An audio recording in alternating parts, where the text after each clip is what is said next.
اللہ اللہ اللہ اللہ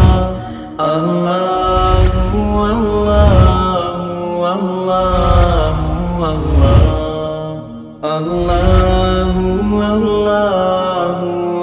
بسم اللہ الرحمن الرحیم۔ ہدایت النحو کے دوسرے باب اسم معرب کے سبق نمبر 20 میں خوش آمدید۔ آج کے اس سبق میں ہم غیر منصرف کا 7واں سبق پڑھیں گے۔ ہدایت النحو کا دوسرا باب ہے اسم معرب، سبق نمبر 20 ہے غیر منصرف کا 7واں سبب ترکیب۔ 6 اسباب آپ پہلے پڑھ چکے ہیں غیر منصرف کے، یہاں سے 7واں سبب شروع ہو رہا ہے ترکیب۔ ترکیب کہتے ہیں کس کو ہیں؟ ترکیب کا مطلب ہوتا ہے ملانا اور جوڑنا، یعنی دو لفظوں کو ملا کر ایک لفظ کر دیا جائے، اس کو مرکب بنا دیا جائے، اس کو ترکیب کہتے ہیں، اس کو ہی مرکب کہتے ہیں۔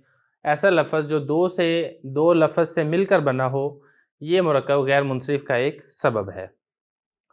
لیکن اس کے اندر کچھ چیزوں کا خیال رکھنا ضروری ہے، وہ یہ ہے جو مرکب غیر مفید کی اقسام آپ پیچھے پڑھ چکے ہیں، مرکب اضافی، مرکب توصیفی، مرکب صوتی، مرکب منحصر، یہ ساری کی ساری غیر منصرف کا سبب نہیں بنتی۔ اس میں صرف ایک ہے مرکب امتزاجی۔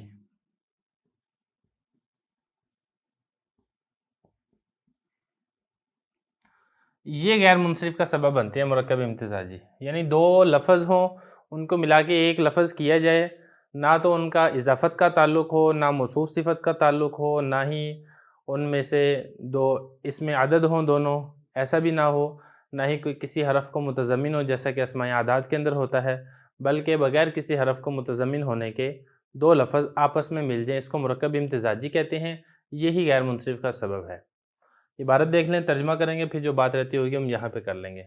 اما الترکیب فشرطہ ان یکون علما بلا اضافۃ ولا اسناد کبعل بکہ فعبد اللہ منصرف ومادی کرب غیر منصرف وشاب کرناہا مبنی جن۔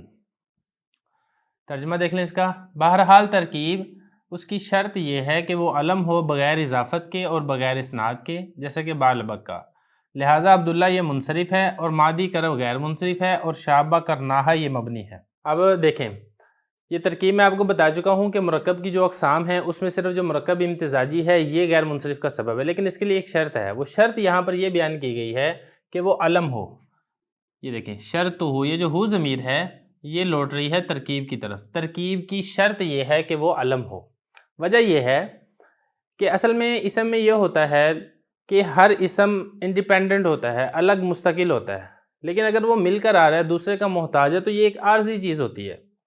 تو اس کو غیر منصرف کا سبب بنانے کے لیے اس میں علم کی شرط اس لیے لگائی جاتی ہے کہ جب علم ہوگا وہ لفظ تو پھر وہ معرض زوال کے اندر نہیں ہوگا، وہ زائل نہیں ہو سکتا، وہ بات ایک پکی ہو جائے گی، اس لیے اس کو غیر منصرف کا سبب بنانے کے لیے علم کا ہونا یہ شرط ہے۔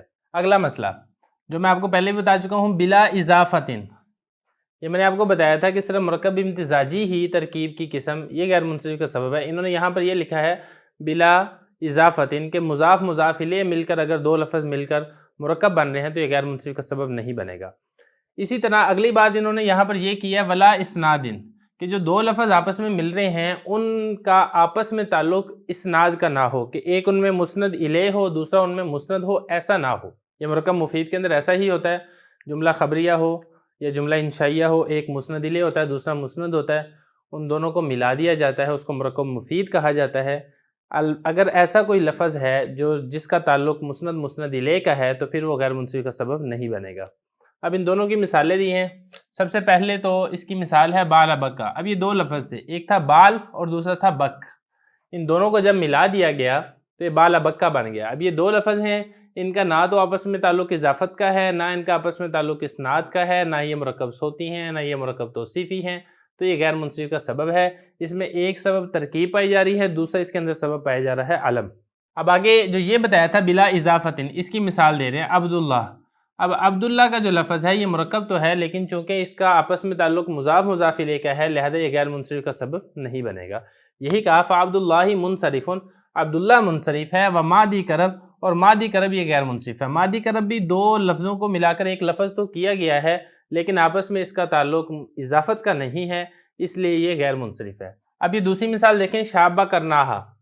دیکھیں یہ شابہ فعل ماضی ہے اور کرناہا مضاف اور ہا ضمیر مضاف الیہ، مضاف مضاف الیہ سے مل کر یہ بن رہا ہے اس کا فاعل۔ اس عورت کے گیسو وہ سفید ہو گئے، جب عورت بوڑھی ہو جاتی ہے تو بال سفید ہو جاتے ہیں، یہ کہا جا رہا ہے اس میں۔ اب یہاں پہ دیکھیں یہ فعل ماضی ہے اور یہ اس کا فاعل ہے، اور آپ کو پتہ ہے کہ فعل یہ مسند ہوتا ہے اور فاعل یہ مسند الیہ ہوتا ہے۔ تو یہ اب پورا جو لفظ تھا شابہ کرناہا، یہ کسی عورت کا نام رکھ دیا گیا، اس عورت کا نام رکھ دیا گیا جس کے بال سفید ہو گئے ہیں۔ تو جب اس پورے کا نام رکھ دیا گیا، اگرچہ اس کا آپس میں تعلق مسند الیہ کا تھا، لہذا یہ غیر منصرف کا سبب نہیں بنے گی مرکب ہونے کے باوجود۔ مرکب تو ہے، ایک لفظ شاب ہے، دوسرا لفظ کرنا ہے، لیکن چونکہ آپس میں ان کا تعلق اسناد کا ہے اور ہماری شرط یہ تھی کہ مسند الیہ کا تعلق نہ ہو، لہذا یہ ترکیب نہیں بنے گی، اور اس کو مبنی اس لیے کہا گیا ہے کیونکہ فعل ماضی آپ پڑھ چکے ہیں، فعل ماضی یہ مبنی ہوتا ہے۔ تو یہاں تک ہماری ترکیب مکمل ہو گئی ہے۔